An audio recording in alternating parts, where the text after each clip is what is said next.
heading up the south side of the Col here is dead easy. There's only 2 hairpins, the rest is all easy roads. The Tour de France has been down here 2 or 3 times and it races down here. Imagine the danger of that. Anyway, here we go. 8 kilometres of the road on the north side of the Col du Noyer. Very tight, full lock.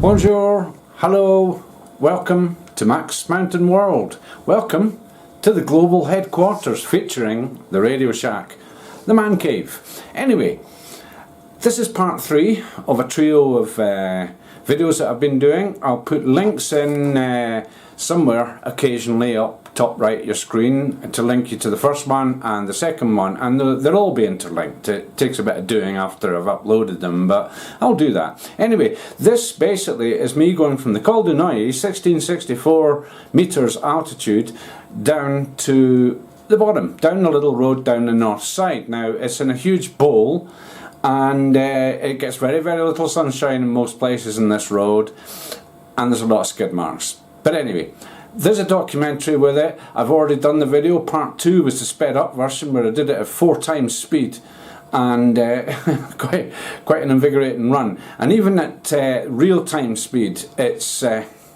pretty interesting. Bit of a commentary with it as well, and here's the video now. So the first hairpin bend on full lock. Already had to avoid a couple of branches lying on the road and a couple of rocks. Accelerate fairly briskly down. I don't normally go down this quick, just to save on time for the video. More stuff lying on the left there, it's blowing off the mountain. Another bend on full lock. You meet someone coming down here, inevitably you have to pass them on one of the bends. Someone has to back up or whatever, and backing up can be fun on these roads too. But with a larger car, quite good to know that there's still the barrier, the concrete barrier on the right, although it does get a bit twisty. There's rocks on the road, and we're just beginning to see the views ahead to the right there. So coming down here, correct use of the horn, advising other road users of my presence. And first time is down this one. Nice sounding horn in the Jag. It's kind of strange going down here with a bigger vehicle too. It just isn't much room at all anywhere. And you can see the sheerness of the actual side of the mountain off the left there. It's the same down to the right here, about a 500 meter drop, not that far short. Horn again, not that far short at 2,000 feet. And we've still got the protection on the right, but still got rocks and things in the road. And then we start seeing skid marks and things, people peeling rubber, whatever, in the approach and entry, and in some of the bends as well. Maybe a wee bit further down there's more. So beginning to get the views ahead, just astonishing here. I didn't zoom the camera in or anything because I was just concentrating on actually staying alive. And it's handy to be in a right hand drive car on the right hand side of the road here. I get a beautiful view around the bends as needed in case there's anything coming. So carrying on down, as I say, just going down the straight parts a bit more brisk than usual. The engine noise you'll be hearing through this is me using the engine braking. All of my gear changes here are manual. Another hairpin down here and another full lock. Swing it off to the left to get the best of it, but I can't, there's rocks there.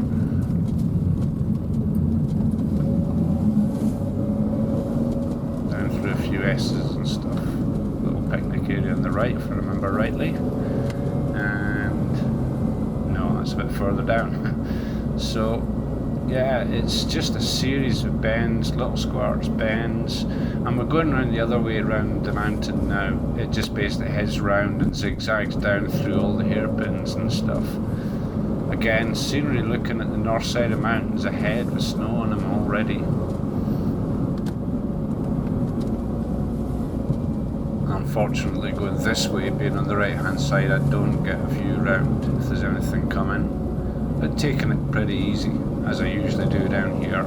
I'm just not hooning it. I've hooned it a couple of times, my confessions, but it's a lot safer and easier to do so in dark. You can see if there's anything coming. So as we're heading back round, the other way around the mountain again. Again, the views across the right, over in the direction of Orsières, and further over, straight ahead, would be Les-Orres, and I'll do is La Grave, all over that way. We're just basically pointing north now.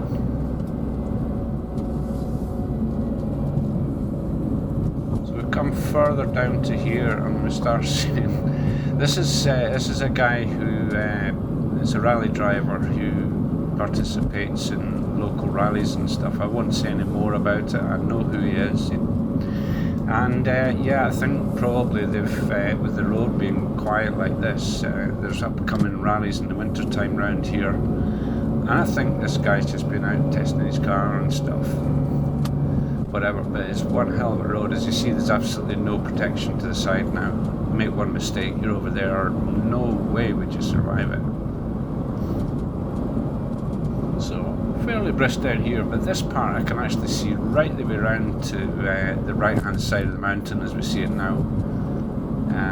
There's nothing there at all. So, but as I say, normally I would be driving a bit slower than this, just trying not to make the video too long. Love the engine sound. Again, changing gear manually on steep inclines. With most automatic cars you need to do that. And here we have, swing it to the left, nothing in the way, skid marks everywhere. And yeah, almost full lock around that one, skid marks. So I don't know if they've been braking marks or acceleration marks, whatever, they're everywhere from this bit down. Again, the mountain ahead.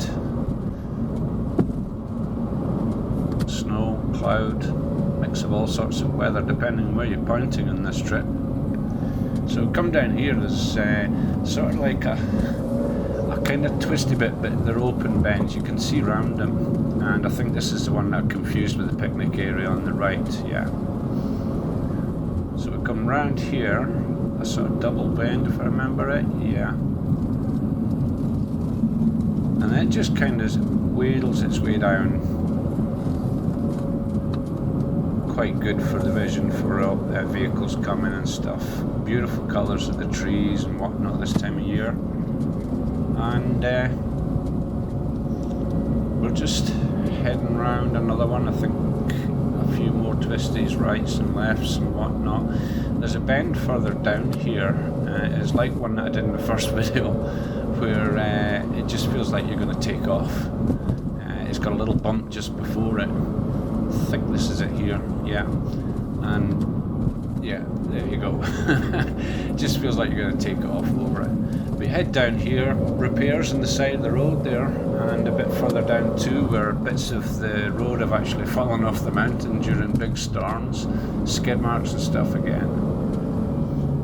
There's still little bits and pieces of frost on the right hand side of the road from time to time down here. We're now at an altitude of about 1100.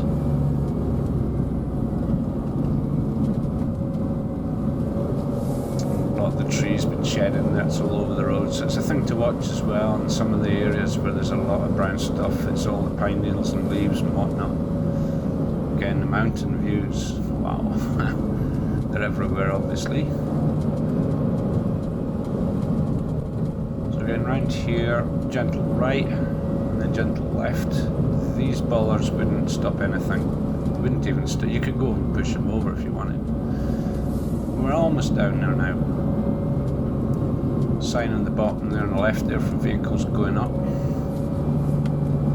More skid marks. People have been really peeling a lot of rubber about here. Again, the views across the mountains, a bit round at a different angle here. This is we're heading down the bottom, down to the village of Noyer. We've just left the Col du Noyer, there's a village at the bottom. And this is the route de Noyer.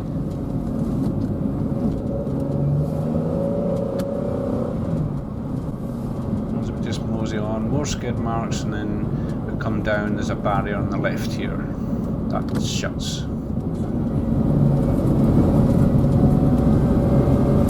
Okay, so that was, yeah, a bit of a descent.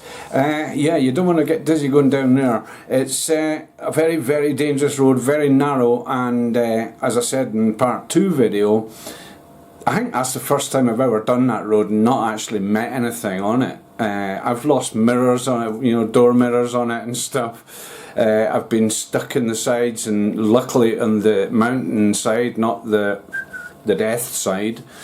And yeah, it's always interesting. It's a lovely road to drive. If you're driving up, it's good fun to drive it from a driving perspective. On the way down, the views, and again the driving perspective. But I always do it manual gear change in both cars. You really have to.